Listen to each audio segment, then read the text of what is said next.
Bagaimana menjadi orang yang dapat dipercaya oleh Tuhan. Yang mempercayai kita bukan manusia, tetapi Tuhan. Mengapa kita perlu menjadi orang yang dipercaya oleh Tuhan? Jika kita sudah jadi orang yang dipercaya oleh Tuhan, maka Tuhan akan mempercayakan banyak hal dalam hidup kita. Bahkan Dia akan mempercayakan dirinya pada kita. Menjadi orang yang dapat dipercaya itu adalah menjadi orang yang memiliki hati yang benar. Daud adalah seorang yang sangat concern, menjaga hatinya dengan segala kewaspadaan. Agar apa? Perkenanan Tuhan tetap terjadi dan dialami dalam hidupnya. Daudlah yang terus-menerus berdoa dan berkata, selidiki hatiku, kenallah jalan pikiran-pikiranku. Ketahuilah ya Tuhan, apakah jalanku serong. Bahkan beritahukanlah kepadaku kesalahan yang tidak kusadari. Siapa orang yang bisa dan dapat dipercaya oleh Tuhan tersebut? Kita lihat dalam 2 Timotius pasal 2. Mulai dari pertama dan selanjutnya. Panggilan untuk ikut menderita. Saudara dan saya akan teruji ketika kita ada di jalan yang bernama jalan penderitaan. Orang ini dapat dipercaya atau tidak, itu akan nampak dan teruji ketika dibawa berjalan di jalan apa? Penderitaan. Katakan haleluya. Tapi yang jadi pertanyaan pagi hari ini buat setiap kita umatnya, kalau kita dipanggil untuk menderita dan yang panggil adalah Tuhan, apakah kita berkata, ya Tuhan ini aku? Yang dipanggil untuk ikut menderita dalam Kristus adalah orang yang kuat di dalam kasih karunia. Katakan amin. Hanya orang yang bisa dipercaya yang akan diberi kepercayaan. Apa yang telah engkau dengar daripadaku di depan banyak saksi, itu yang Paulus katakan kepada Timotius. Percayakanlah itu kepada orang-orang yang dapat dipercaya, yang juga cakap mengajar orang lain. Jadi skill itu nomor 2. Yang pertama itu adalah attitude-nya. Hanya kepada orang yang dapat dipercayalah Tuhan akan alirkan kuasa. Hanya kepada orang yang dapat dipercayalah, saudaraku yang dikasihi oleh Tuhan, Tuhan singkapkan rahasia firman-Nya. Dan hanya kepada orang yang dapat dipercayalah pengurapan Allah itu akan bermanifestasi dahsyat. Dan tentu juga hanya kepada orang yang dapat dipercayalah Tuhan akan mempercayakan kekayaannya untuk dikelola bagi pekerjaannya di dunia ini. Itu sebabnya dalam ayat 20 dalam kitab Galatia pasalnya yang kedua, namun aku hidup tetapi bukan lagi aku sendiri yang hidup, melainkan Kristus yang hidup di dalam aku. Dan hidup yang kuhidupi sekarang di dalam daging adalah hidup oleh iman dalam Anak Allah yang telah mengasihi aku. Dan kasih Allah yang dibuktikan oleh Anak Allah bagi kita adalah dengan menyerahkan dirinya mati di kayu salib buat saya dan saudara. Jadi orang-orang yang kuat dalam kasih karunia Allah hanya mereka yang mampu melihat kasih Kristus yang besar dalam pengorbanannya di kayu salib. Dan orang-orang yang mampu melihat kasih yang besar di kayu salib adalah orang-orang yang akan meresponi ketika sorga memanggil kita menderita. Ketika sorga memanggilmu dan saya untuk ikut menderita, maka ketika kita berkata ya Tuhan dan kita mau berjalan di jalan Via Dolorosa itu, kita ikut pikul salib kita ikut sangkal diri kita, maka saat itulah saya dan saudara orang yang dapat dipercaya oleh Tuhan.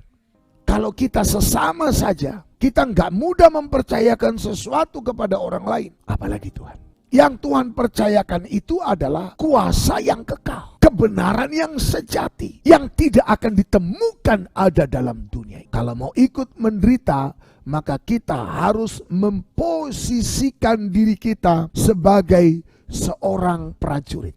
Bukan prajurit yang nakal ya, tapi prajurit yang baik. Sama-sama katakan, saya prajurit yang baik. Mau ikut atau enggak? Apa sih penderitaan seorang prajurit? Apa sih komitmen seorang prajurit? Apa sih tindakan perbuatan dari seorang prajurit yang benar, yang baik itu? Prajurit itu memang diperuntukkan untuk apa? Berjuang. Nah, ini sekarang kita adalah prajurit Kristus. Dan prajurit Kristus disebut sebagai prajurit yang baik. Katakan, yang baik. Jadi hidup itu adalah perjuangan. Berjuang berdiri di atas kebenaran. Berjuang mempertahankan integritas kita. Berjuang menjaga hati dengan segala kewaspadaan. Berjuang untuk tetap cinta pada Tuhan. Mempertahankan cinta juga butuh perjuangan. Yang namanya berjuang itu penderitaan. Jadilah prajurit yang ikut berjuang. Dipanggil untuk menderita. Prajurit itu senang tantangan. Memang mereka dilatih itu untuk menghadapi tantangan. Kita melawan musuh yang tidak kelihatan. Itulah setan-setan. Itulah roh-roh jahat. Itulah penguasa-penguasa, pemerintah-pemerintah di udara. Iblis, itulah musuh daripada kekristenan. Itulah musuh daripada kebenaran sejati. Musuh dari iman kita. Dan ini bukan peperangan fisik, tapi peperangan rohani. Tapi itu berdampak ke fisik. Nggak bisa tidak. Karena semua yang dari roh efeknya ke fisik.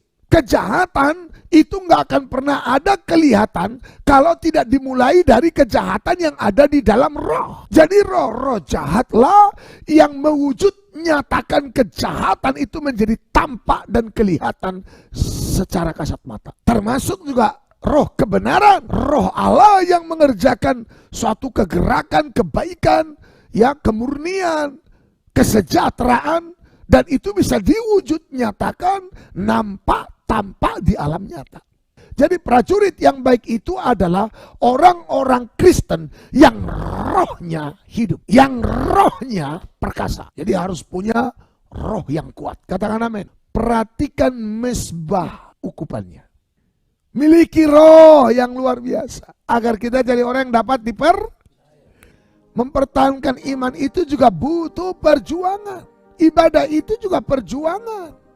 Dan seorang yang menyadari hidup adalah peperangan rohani, sudahlah pasti dia akan membangun manusia batiniahnya. Manusia rohnya itu harus dibangun. Bukan cuma knowledge-nya, bukan hanya pengetahuan toh, tapi bangun manusia rohmu. Begitu manusia rohmu terbangun dan bangkit, knowledge itu langsung datang, ngikut. Bagi saudara dan saya yang disebut sebagai prajurit yang sedang berjuang, orang yang bisa dipercaya akan melihat keajaiban dari Tuhan. Jadi seorang prajurit yang sedang berjuang itulah bukanlah prajurit yang egois, yang mementingkan dirinya yang pusing dengan persoalan soal penghidupannya. Makanya bahaya, saudara, kalau orang Kristen tidak menyadari kalau dia dipanggil sebagai prajurit yang sedang berjuang. Orang-orang ini hanya asik mikirin kebutuhan dan soal-soal penghidupan sehari-hari. Kalau mau jadi orang yang dipercaya harus jadi prajurit yang sedang berjuang. Nggak ada yang enak ketika Tuhan bersuara, berfirman kepada kita. Kita harus siap melawan arus. Itulah yang disebut dengan panggilan untuk ikut menderita. Kita tidak ikuti apa kata banyak orang, apa tanggapan orang. Kita nggak peduli bagaimana penilaian orang. Yang penting bagaimana hidup ini berkenan kepada Tuhan. Dan ternyata roh yang luar biasa itu adalah diakibatkan oleh hubungannya dengan Tuhan, keterikatannya dengan Tuhan. Saudara, orang yang dapat dipercaya itu juga digambarkan bagaikan seorang olahragawan yang akan memperoleh mahkota sebagai juara. Ini bukan olahragawan yang kalah, tapi olahragawan yang menang. Jadi bisa ngikuti aturan. Orang yang dipercaya itu pasti bisa ngikuti apa? Aturan. Bisa diatur. Dan itu sekali lagi kembali kepada sikap hati kita. Orang yang bisa dipercaya bukan hanya bisa diatur, tetap bekerja Jadi tadi seorang yang dipercaya itu digambarkan seperti seorang prajurit. Dia memang dicetak, diperuntukkan untuk sebuah perjuangan. Itu perjuangan apa? Perjuangan dalam peperangan.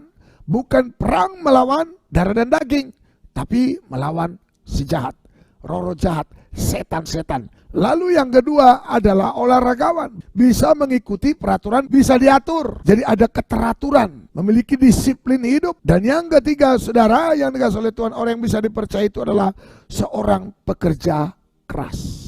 Dan tiga hal ini adalah contoh tentang orang yang dapat dipercaya. Sehingga akhirnya Tuhan pun mempercayakan dirinya kepada kita. Katakan amin. Kalau Tuhan sudah mempercayakan dirinya pada kita, keren. Tetapi yang paling utama adalah bagaimana menjadi orang yang dapat dipercaya oleh Tuhan. Jadilah umat Tuhan yang dipercaya oleh Tuhan. God bless you all.